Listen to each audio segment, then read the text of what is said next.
अस्सलाम वालेकुम जी दोस्तों, आज की इस वीडियो में मैं बात करूंगा जो 9 माह के सीज़नल वीज़े पे इटली में आते हैं और 9 माह के बाद उनका क्या बनता है, उनका वीज़ा किस तरह रीन्यू होता है, क्या सिस्टम है, क्या तरीक़ाकार है, इस पे बात करूंगा। और साथ साथ मैं बताऊंगा कि जो सीज़नल वीज़े पे आते हैं उनको घंटे के कितने के पैसे मिलते हैं, महीने के कितने के पैसे वो कमा लेते हैं।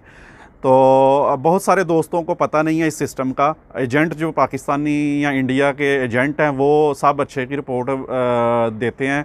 जिस बंदे ने आना होता है उसको कहते हैं जी तुम एक दफ़ा उधर चले गए, फिर कोई टेंशन नहीं है, वीज़ा रीन्यू हो जाता है, ये हो गया वो हो गया। तो मैं ना आपके साथ एक रियल स्टोरी शेयर करता हूँ, आपको आइडिया हो जाएगा। पिछले साल ना मेरा एक दोस्त आया था पाकिस्तान से इधर इटली में, सीज़नल 9 माह का जो वीज़ा होता है उसके ऊपर ना। तो जब उसका वो ना 8,000 यूरो तकरीबन पाकिस्तानी 17-18 लाख रुपया बनता है लगा के वो इधर आया था 9 माह के वीज़े पे। और उसकी सैलरी थी तकरीबन 7.25 यूरो घंटे के। अगर किसी आप इटालियन के पास काम करते हैं ना तो इटालियन जो है वो हफ्ता इतवार भी छुट्टी करते हैं, और हफ्ता इतवार अगर छुट्टी कर हो जाए तो 24 दिन होते हैं। तो 24 दिन में पता है एग्रीकल्चर का काम होता है खेतों में, तो महीने में 2-4 दफ़ा बारिशें पक्की है, यूरोप में इससे भी ज़्यादा होती हैं।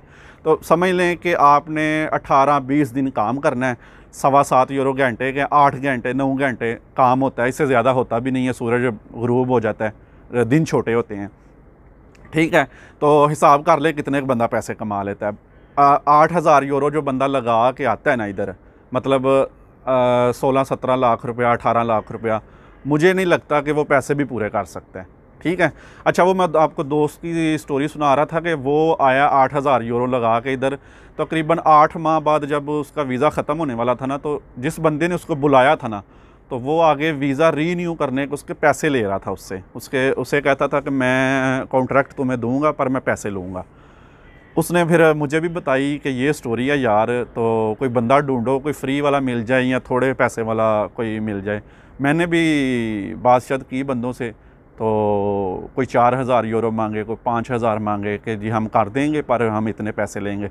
मसला ये है कि जो बंदा सीजनल वीज़े पे इधर आता है ना 9 माह के, वो आगे उसने अगर कॉन्ट्रैक्ट लेना है तो वो भी एग्रीकल्चर की फील्ड में लेना है उसने, कोई और नहीं। मतलब ये नहीं है कि वो एग्रीकल्चर पे आया है किसी फैक्ट्री में वो काम कर सकता है, वो उस साल नहीं कर सकता, ठीक है। आगे जाकर बताता हूँ उसका प्रोसीजर।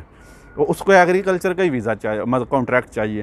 तो अपने बंदे जो हैं आपको पता ही है, जब बंदा जो मजबूर होता है तो उसका फिर नाजायज़ फ़ायदा उठाते हैं। तो जनाब उस बंदे ने, फिर मेरा जो दोस्त था उसने 6,000 यूरो में कॉन्ट्रैक्ट लिया है। पिछली जनवरी को उसने कॉन्ट्रैक्ट लिया था और किस्तों में वो पैसे दे रहा है उस बंदे को 6,000। अब बंदा 8,000 एक लगा के आए, फिर आगे से 6,000 कहाँ से दे, वो कमा के अब पैसे उतार रहा है। समझ जाएं, इतनी कमाई है इटली में। इतने बंदा लगा के आए तो इतने को बंदा कमाता है कि पिछले ही उतार रहा है अभी तक, समझ रहे हैं। मैं ये नहीं कह रहा कि आप ना आएँ और इधर बड़ा मतलब हालात ख़राब है, मैं ऐसा नहीं कह रहा, पर मैं ये कह रहा हूँ कि बंदा अगर कमाएगा 1,000-1,200 एग्रीकल्चर में और 300-350-400 अपना ख़र्चा निकल गया, उसके बाद हिसाब कर ले कितने का बंदा बचा लेता है ना। तो जनाब इस पिछली जनवरी में उसने जो है ना, मतलब इसी साल की जो जनवरी थी, उसने वीज़ा रीन्यू करवाया था और अब साल का उसको वीज़ा मिला था।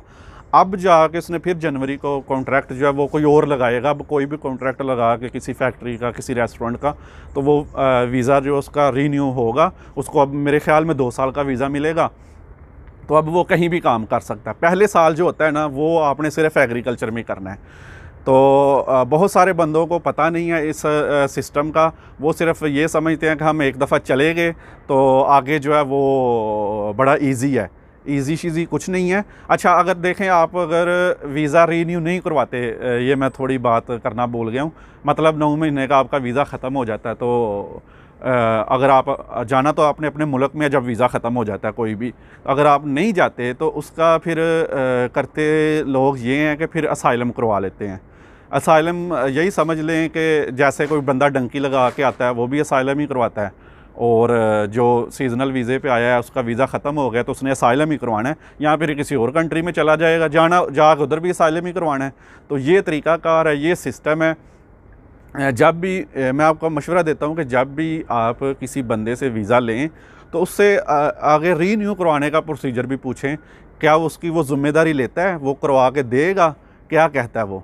ज़्यादा पक्की ज़िम्मेदारी आपने लेनी है। बंदे हमारे जो है वो कह देते हैं टेंशन कोई नहीं है, या हो सकता है बोलें वो बंदा, मेरी वीडियो अगर आप बोलेंगे जी मैंने वीडियो में बोला है इस तरह होता है, वो बोलेगा नहीं वो झूठ बोल रहा है। आप गूगल से भी सर्च कर सकती हैं ये चीज़ें, सारा मैं भी गूगल से देख के आपको बता रहा हूँ कि ये तरीक़ाकार है, ठीक है। तो आप भी गूगल से सर्च करके बता सकते हैं उसको कि ये तरीक़ाकार है, क्योंकि बंदे हमारे बस पैसे कमाने के चक्कर में होते हैं। तो इंडियन को तो काफ़ी लड़कों को पता होता है ये जो है ना पक्के होने का, वो इसको पक्का बोलते हैं, पक्का कब होना है ना। तो आपने पाकिस्तानी या कोई बांग्लादेश के देख रहे हैं तो आपने जिससे भी वीज़ा लेना है उससे आपने कहना है कि मुझे आगे रीन्यू करके देगा या नहीं करके देगा। आप क्योंकि आपको पता हो, फिर आप जाते सारी अगला रीन्यू करवाने का कोई बंदोबस्त करें, किसी से सलाम दुआ बनाएं, किसी को पहले बोलें। बिल्कुल अगर 1-2 माह रह जाए तो बंदा ढूंढे, तो एक तो बंदा ही नहीं मिलता इस तरह की जल्दी जल्दी में, और जो फिर बंदा मिलता है उसको पता होता है ये फंसा हुआ है तो मैं जितने भी पैसे मांगूंगा वो देगा। तो मैं उम्मीद करता हूँ आपको ये वीडियो अच्छी लगी होगी। मुझे उम्मीद है लाइक कर दिया होगा, और नीचे देखें अगर आपने अभी तक सब्सक्राइब नहीं किया, वो सब्सक्राइब का बटन लाल रंग का है तो उसको आप जो है सब्सक्राइब कर दें। इंशाल्लाह इस तरह की मैं और भी इंफॉर्मेटिव वीडियो आपके साथ शेयर करता रहूँगा। दुआ में याद रखिएगा। अल्लाह हाफिज़।